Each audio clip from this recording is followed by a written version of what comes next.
Gukdash, Aninip Chigik Selena Jesus, Jeb Gawat Damjer, Pawi Chip Gun Idam at the Native American Advancement Foundation, Jeb Tama Optum Ia, Tama Optum Jewett. Good afternoon, good day. My name is Selena Jesus. I am the Senior Director of Programs and Tribal Relations for the Native American Advancement Foundation. I am a Tohono O'odham Nation member here on the Tohono O'odham Reservation. I have lived here most of my life. I grew up in a traditional setting home here on the reservation. One of the things that growing up was for myself, as far as the demographics, like the living conditions that I lived in, I grew up in an adobe traditional home versus today where I live in a HUD house, and that was housing for urban development in our area. I am growing up in Gawa'a community in Gawa'a district. I grew up again in that traditional setting where my grandparents were the ones that raised me. My parents were there, but they're the ones that raised me. And one of the things that, since I was born and growing up, Tohono O'odham language, that was my first language. And I learned the English as my second language. And I'm a fluent speaker of the language, and I received my certification to be a Tohono O'odham language teacher, to be able to teach here in a classroom setting, and I teach in our after-school program. And so, again, just giving some demographics of where we are in Gawa'a community, Gawa'a district. We are at the very west end of the nation. We are 20 miles from the United States-Mexico border. We are one district out of 10 districts that comprise the whole nation, which is 11 districts, and it is compared to where it's the size of the state of Connecticut.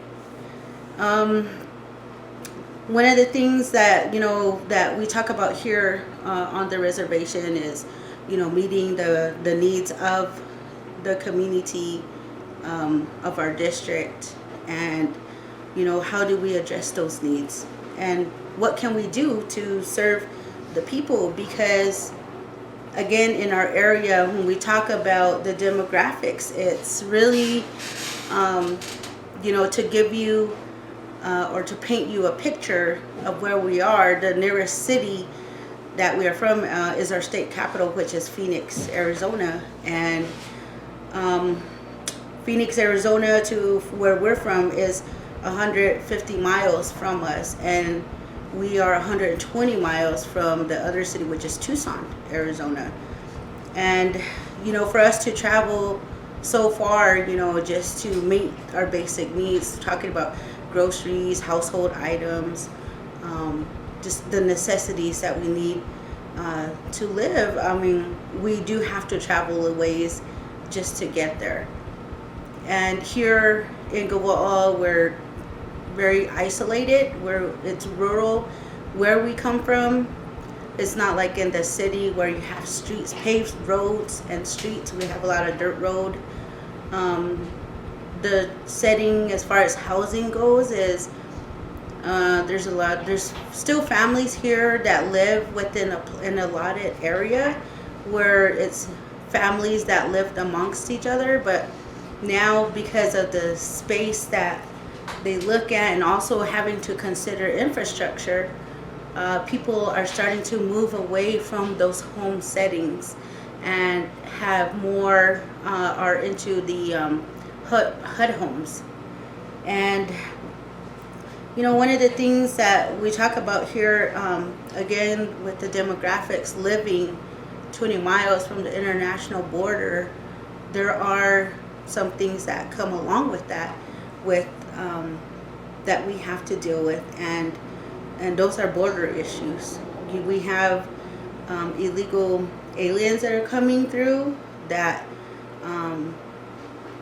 There's a gateway here. There's the corridor here that comes through our reservation where, there's drugs that is being brought in, and that's just one of the things that is, that is affecting our community as far as with the drugs coming in and how it affects our people. Because we live such in a rural area, there are no jobs available. The nearest place for anybody to seek employment or to get hired is in Sells, Arizona, which is our tribal headquarters, and that is like 60 plus miles away. And one of the things that people, again, because it's such a high poverty rate, they don't have money and they don't have transportation. They don't have money for fuel, and so it's difficult for them to obtain a job or to be successful, to be sustainable, and to meet the needs of their families.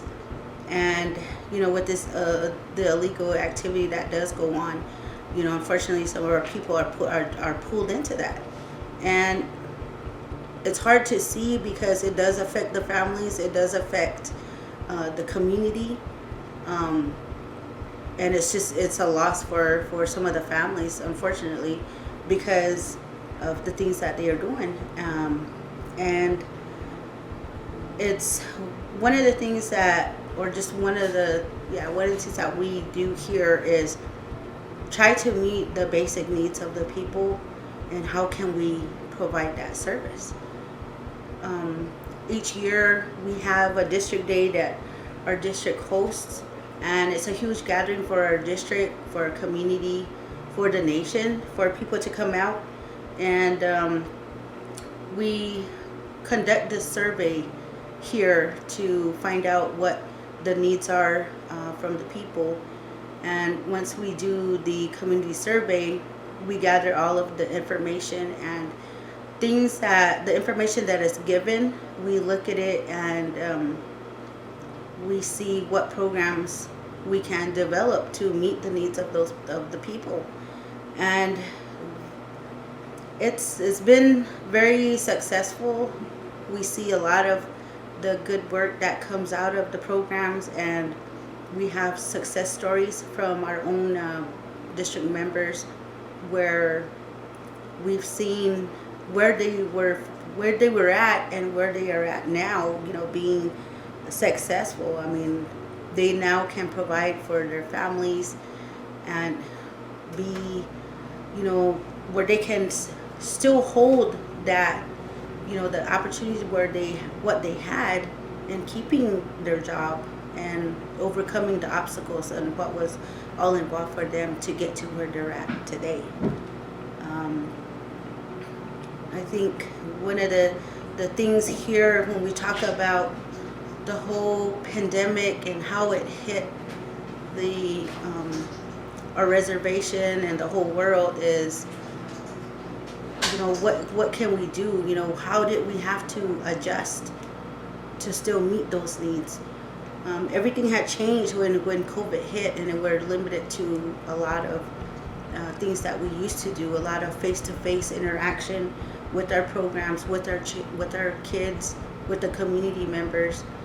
And again, what can we do?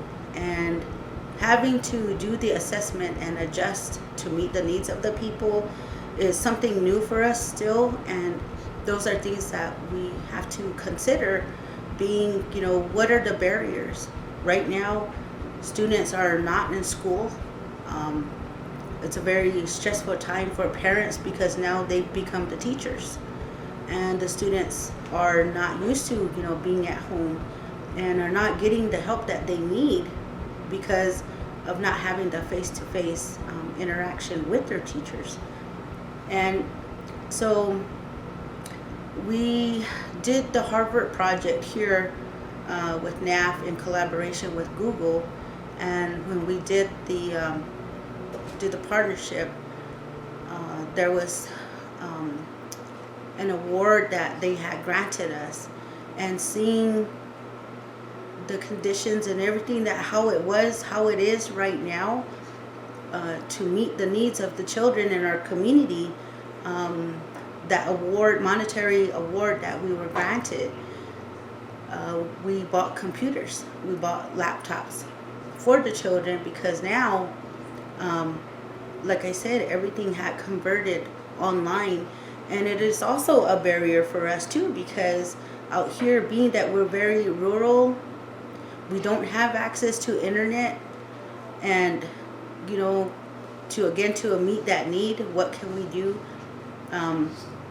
Purchase laptops that have hotspots on them, purchase jetpacks that we can use that is mobile for students to utilize when they're out there, so they could get online and be in school.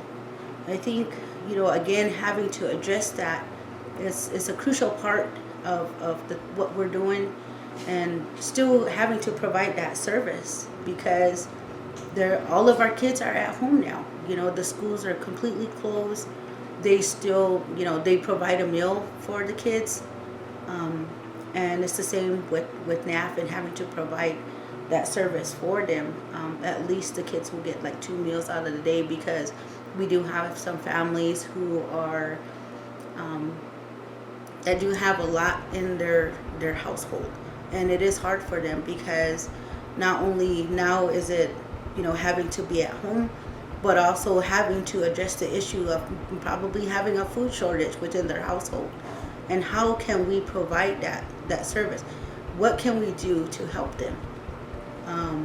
And as a community, we all came together, being here, helping each other, and taking advantage of the resources that are available, so we could get the work done. I think, again, with everything that is going on, here in our community, it's going back to, what is it? How did we live here as Native before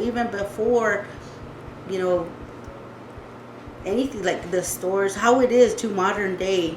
Because back then we lived off the land here on the nation, in Native country.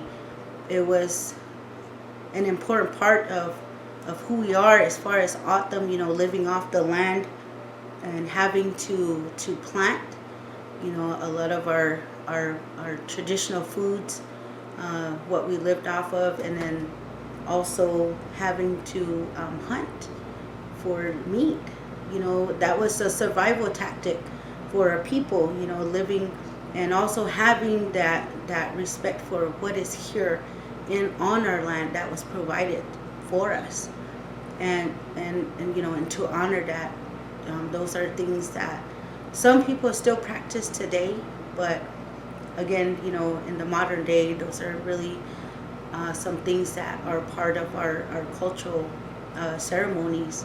And even that too, with COVID, there's a lot of things that have changed, and ceremonies weren't being held, and so it's a very sacred thing for us, and it's very hurtful to see that unfortunately those things we couldn't do anymore.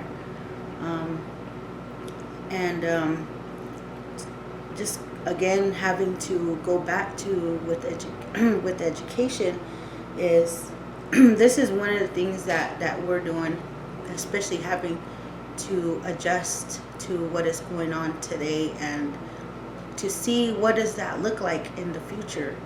But those are just one of the things that, again, that we work on, that we've been working on.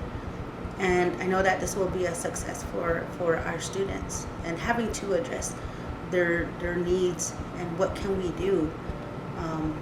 And I know that it's very helpful for the families, for the parents, because again, being that we have such a high poverty rate, there are families who cannot afford a laptop or a tablet, and that is the tool that the student needs in order for them to be in school.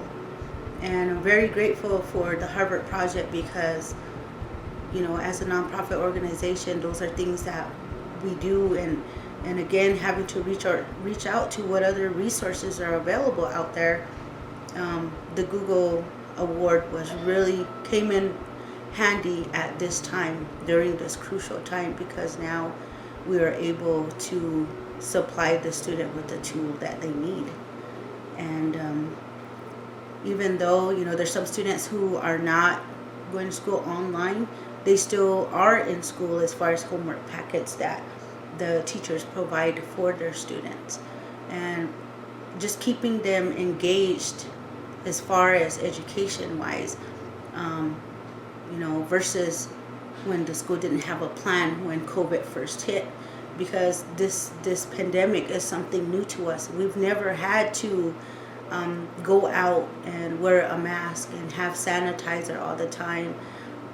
Our nation has a stay-at-home executive order where we are limited to going off the reservation for grocery shopping again, or household items that we need, because again, having those limitations, there's only just maybe just a few of us that do go off res, and so the food that is being brought in is through our district councils, our administrations, our community workers, the community basically coming together and having to seek out a plan on how we could get the food out. And so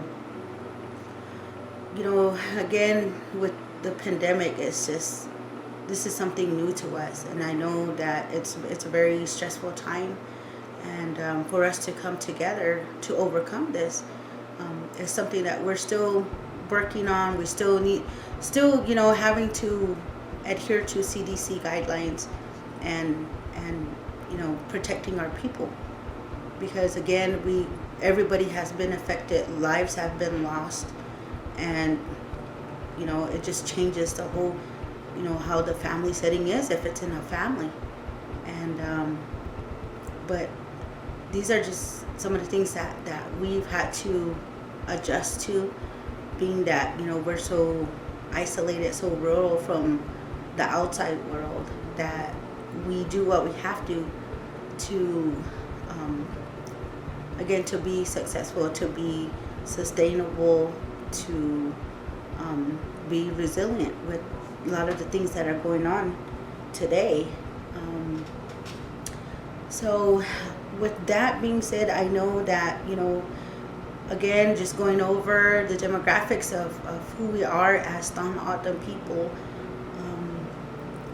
I think one of the things that what I want to share is the symbol that we use that represents us as Tohono O'odham, which is this is the man in the maze. And this is the man in the maze, would actually is the symbol that we have. It is where, with every obstacle that we go in, those are some of the things where they say where this is our life's journey. And in our life's journey, just like everybody else, it has, everybody has their trials and tribulations in your whole lifetime, and what you're going to go through until you reach the center of the maze. And this represents where you go into the spirit world, and that's the third world for us here. And so just sharing this symbol, this is what represents us as Tohono O'odham. And so in closing, I would just like to say, again, I thank you for your time, and then I hope that you have a little bit more understanding of who we are as Tohono O'odham and where we come from. And thank you.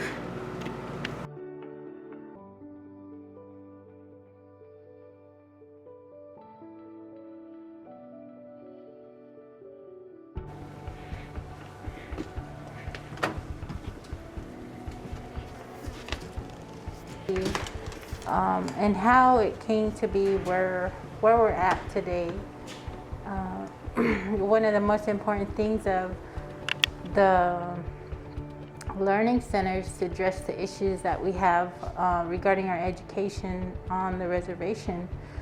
One of the biggest issues for our area is having kids go to school, after high school. What options do they have?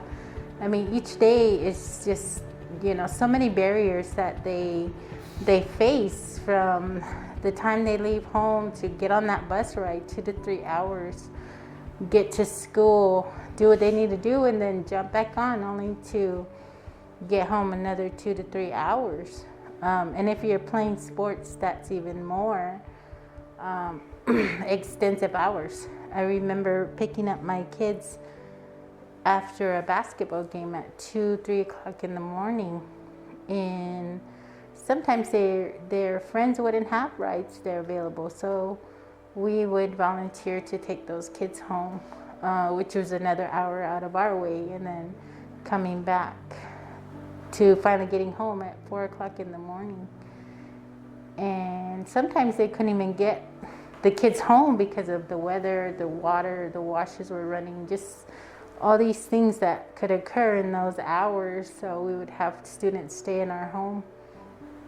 And, there's just a lot of different things that our kids here on the Throne of the Nation face, like a lot of other reservations. And I know back in when we were going to school, my husband and I, we were told that education is important, but to a point. And you make it to high school, you get your diploma, and you get a job, you support the family. And family meant grandma, grandpa, your parents, your aunts, uncles, everybody. You didn't have to have children. It was just everybody helped everybody, and that was the extent of your education. The college level, that was for non-natives, and that's literally what we were told growing up. And so the idea of higher education after high school was never an option for us. I remember starting my first real job at the local casino just days, like not even a week after I graduated high school. And there I spent a lot of my time, just making a living. And my husband was the one who asked me. I told him one day that I did wish that I had a degree. And he said, why don't you go to college? And I told him, and he said, I was told the same thing. And so he pushed me to go. And I did graduate with a degree, and that was the best feeling ever. It was like super exciting. And at that time I had 3 little ones, and my son, he was only 8 months old at the time when I graduated with my degree, and his 2 older sisters were, I would say, 4 and 2 years old. So it was hard, but for me, just being able to be out there and having that opportunity was just something else. And I want that for not only my children, but for the children in our communities, in our tribes, in our districts, just for everybody. Everybody should allow to have that opportunity and to have that kind of encouragement. When my kids graduated from the local high school, I found that a lot of their friends didn't want to attend their graduation because they felt like it wasn't important. They felt like it was just a piece of paper. But in fact, it's so much more, because you think of all the things that the kids out here have to go through just to get to school every day. There's a lot going on out here. We have a high rate of drugs and alcohol in our homes, as well as domestic violence out here. And you have to try to help kids, talk to them and take the time to see what they're going through and what their plans are.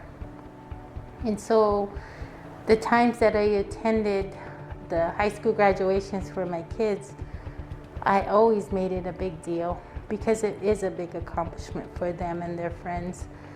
And for every student, I would sit there and I would scream and I would clap and I would yell because these kids made it. They made it. They got their diplomas. It was hard and they pushed themselves and they did it. I remember one year where a speech was made and the class had lost one of their classmates to suicide in 8th grade.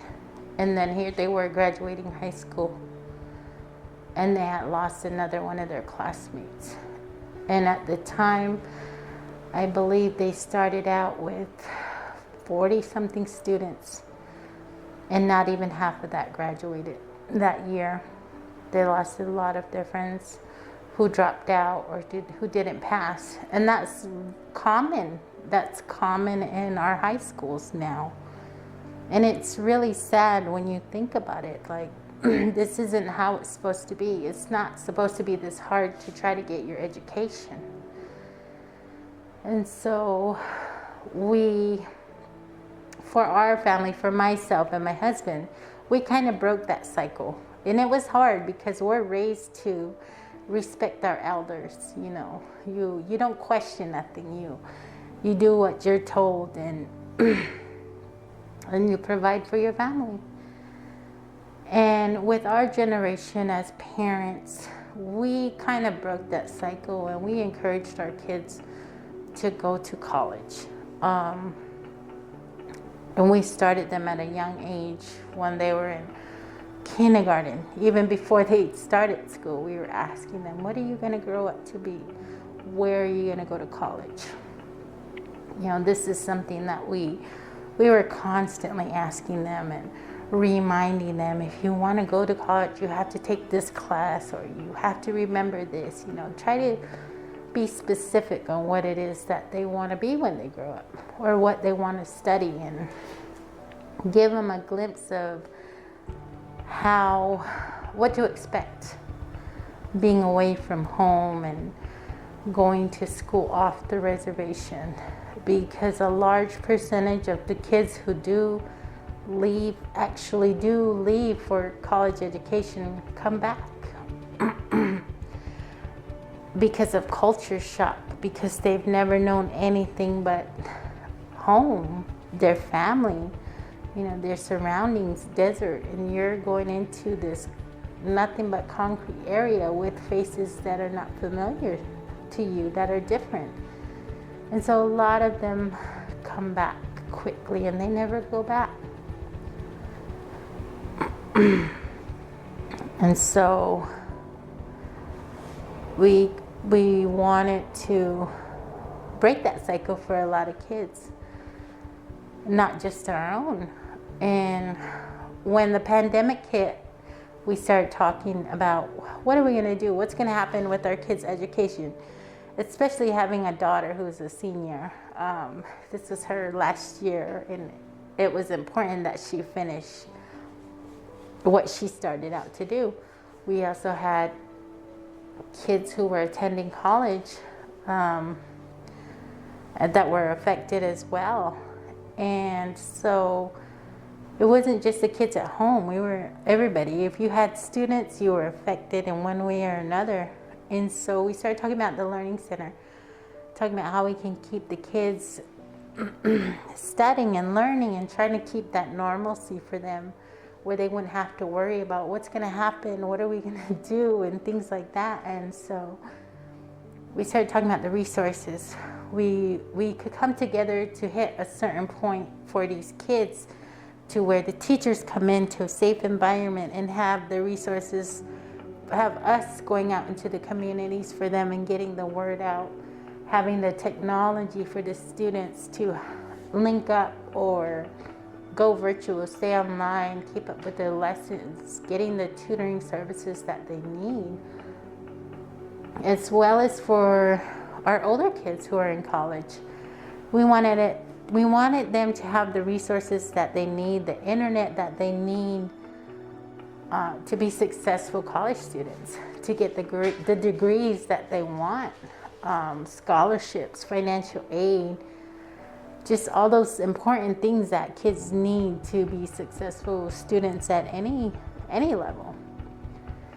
And so we also expanded into early childhood education.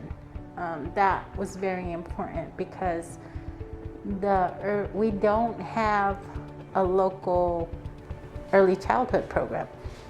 Our little ones who do get into a learning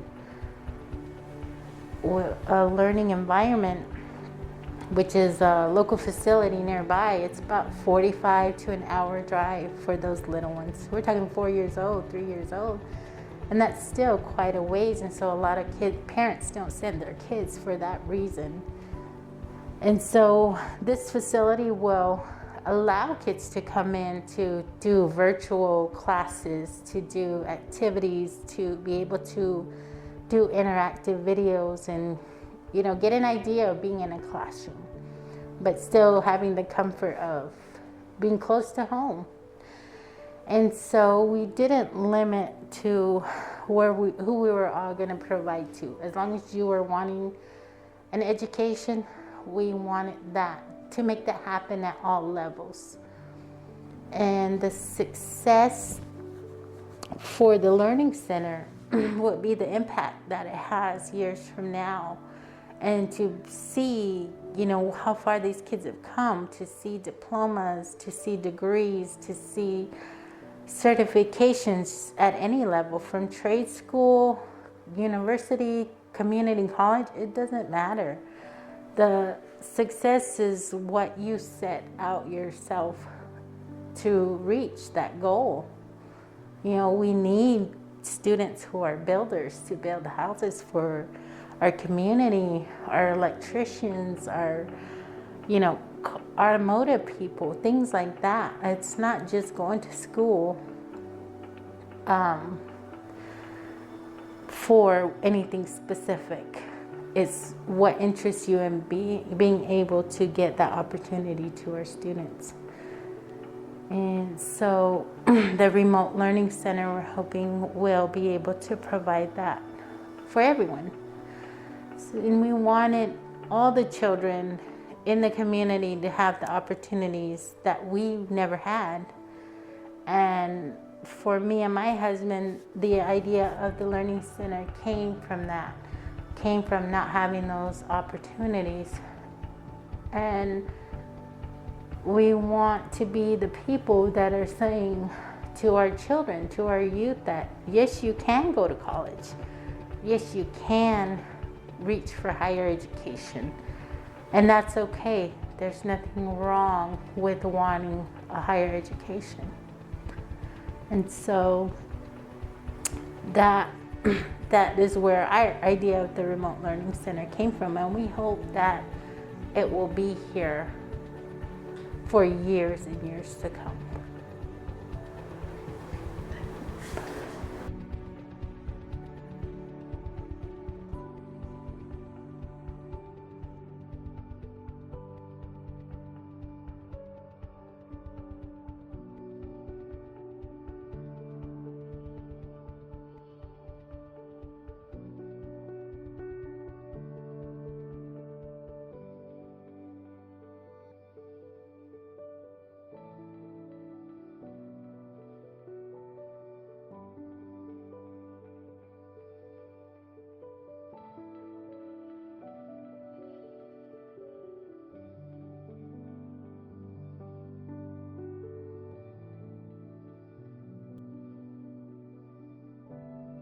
My name is Damien Mattia. I am 11 years old. I am from the Gavoa District Audited Community. My name is Jody Ortega. I am 10 years old. I am from the Gavoa District, the Gavoa Community. Hi, my name is Tia Ortega. I'm 14 years old. I'm from Gavoa District in Gavoa Community. My name is Arisa Kateri Leong. I am 11 years old. I am from Gavo'o Community, Gavo'o District. My name is Molly Mendez. I'm 13 years old and I come from Goa. My name is Tara. I am 21 years old and I am from the Goa district. It came from China. Okay. I know that it's contagious. It's killed many people and that it's from China originally, but it's spread throughout the world. The coronavirus is very contagious. You're not allowed to go anywhere, and if you go places or get exposed to someone, you have to have 2 weeks of quarantine, and you're not really allowed to go anywhere. You must wear a mask and have hand sanitizer and everything.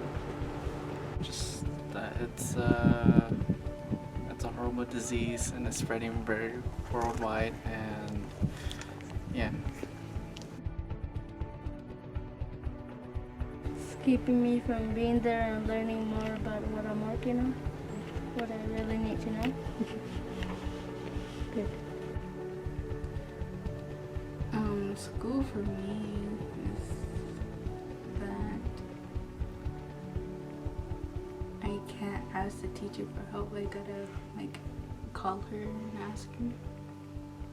Okay. And like she gets me step by step, but it's just kind of difficult seeing how she does it without her telling me face to face.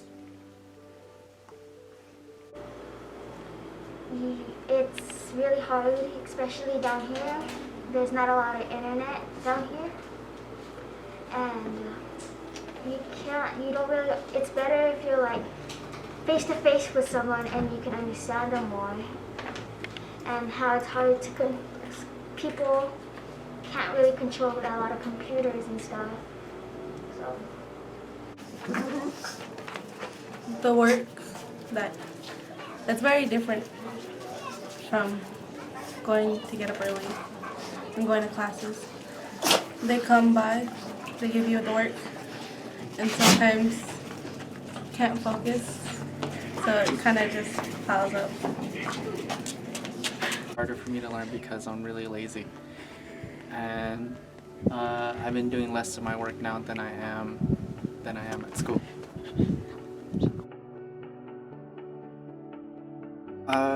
I usually try to read as much as I can. I try to stay productive of doing my work. When I'm not busy, I'm either playing video games or watching movies or going for a walk. Something to keep me productive. I just play around with my family. Draw. Draw. To be honest, there's nothing really to do down here. Even when there wasn't coronavirus, we had a NAF thing where they would pick us up and we would do whatever. But now there's nothing really to do. I'm in 6th grade, so I'm in school all day. And when I get off of school, I get tired of watching TV. It's hot outside or it's cold, and people are already outside. We have to clean outside to do something. And nothing's fun.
No